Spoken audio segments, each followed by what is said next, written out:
just for a moment, imagine that an angel has been mandated. Come on now, just imagine. Just imagine that God says, okay, you angel, okay, you Michael, you take this blessing and take it down to my servant. You take this parcel of blessings.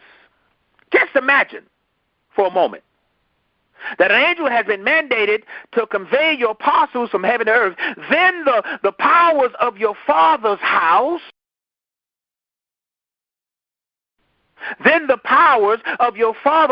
otherwise known as ancestral forces that are stationed in the second heavens, open their customs and, come on now, and they begin to exercise their jurisdiction, where it is stipulated that no member, come on now, that no member of your lineage should be allowed to own or to make or to have or to use certain items. No one in your family is allowed to marry at a certain age. And if they do, it's going to come out in divorce or separation. Nobody in your family is allowed to live past 50. All the men must die when they reach 50. All the women must go into barrenness. And by the time you reach this certain age, fibroids and tumors and things must show up in your body. That by the time you reach 35, that diabetes has been assigned to your family. So no one can live until a certain age. Why? Because they have jurisdiction. So no one in your family or in your lineage is allowed to own property or to be happy, because your forefathers have died, but you're carrying the burdens of their sins. You're carrying the iniquities of their sins. Why? Because somebody in your bloodline made an agreement with an idol or worship or whatever it may have been. It could have been a witch. It could have been a wizard. It could have been a warlock. It could have been some dark force that they made an agreement with. They're dead, but you are carrying the sins and iniquities of what they have done. And yet you can be sure that the ancestral powers will remind the angels, because they speak, they will remind the angels of the fact that your ancestors made a certain pledge, and going by such pledges, the blessings being conveyed from heaven to earth are classified as contraband. It's like me going over into Mexico and taking contraband, stuff that I'm not supposed to take, taking illegal things, taking weapons, taking contraband into another country. It's like coming from Mexico, coming to America, and you're at the borderline and you're bringing drugs over. You're going to get arrested, and you're going to be held up. Now you got to pay a bail. And this is what has happened for many of us in our lives, in our churches, in our ministries, and in our relationships, and in our families. And so the angel reminds, well, the ancestral power, that spirit, reminds the angel that this blessing cannot get to them. This is contraband, and we must take it from you. And so, as we're looking at this ancestral query, with that kind of argument, what the angels are bringing to you will be seized. Ancestral powers will hold with tenacity to the fact that pledges made were never redeemed. Covenants were not canceled. And they would begin to maintain the fact that since you have not really come out of your evil ancestral umbrella, the family patterns, the family curses, the strongholds,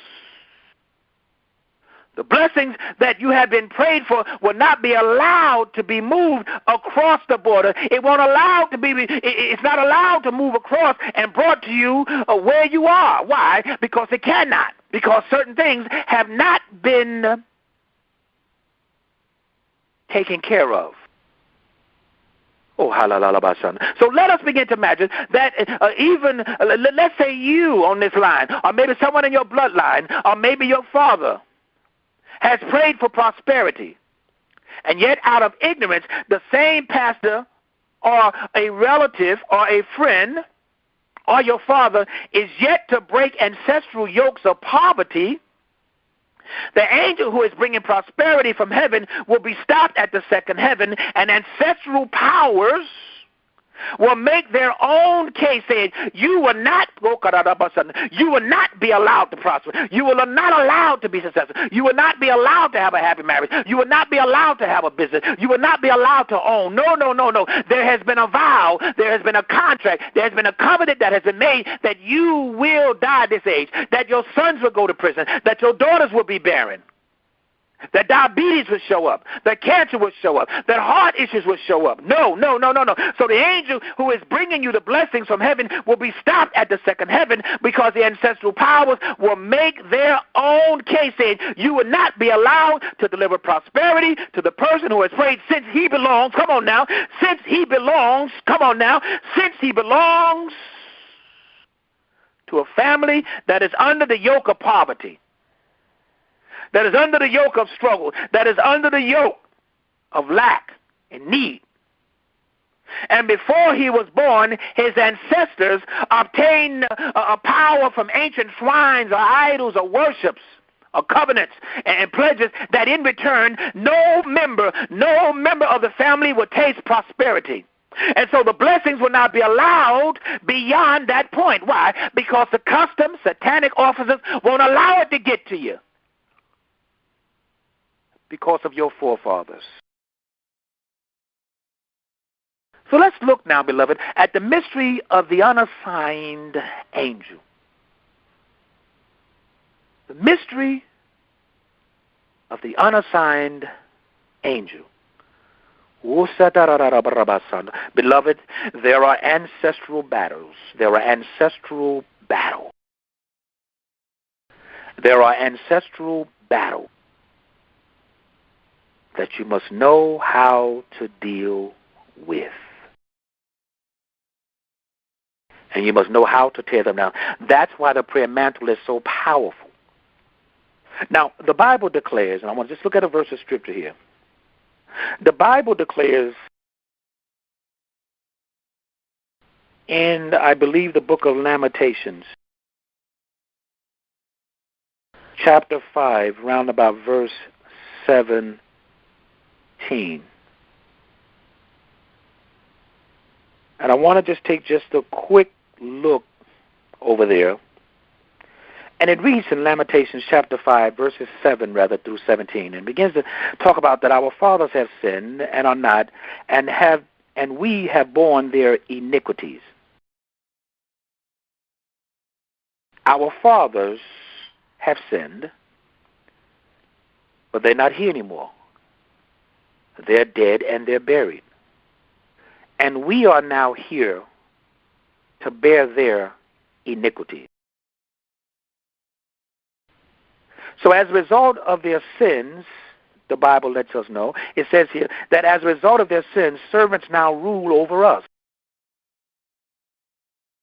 They say we seek deliverance in many areas of our lives, yet it seems that our deliverance prayers and our ministrations are not yielding the desired results. We get daily bread, but with much struggle. I want you all to read that tonight. Go to Lamentations chapter 5 and read verses 7 through 17.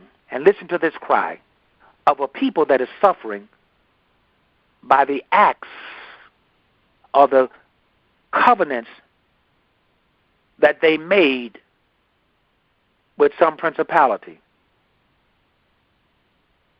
So they say, we get daily bread, but it's with much struggle. It seems like life has become a struggle, that you work and you work and you work, but you never seem to get the harvest. You never seem to get the fruit of your labor. And then when you do get something, it's taken away from you.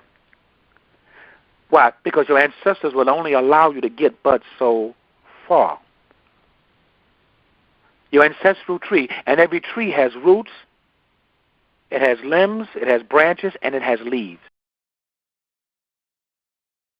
So they say, our skins have turned black, what? Because of much hardship. Our women and our young girls have been sexually violated. It's happening all in our generation. Our sons are going into prisons. Our girls are being molested. Incest, rape. Children born out of wedlock. He says, our princes' hands are tired. They're tired. Their hands, because nothing get in their hands because it's tied. Our elders are no longer honored. Our youth have become slaves in various nations of the world, even with their degrees. And this is happening for many of us in our communities.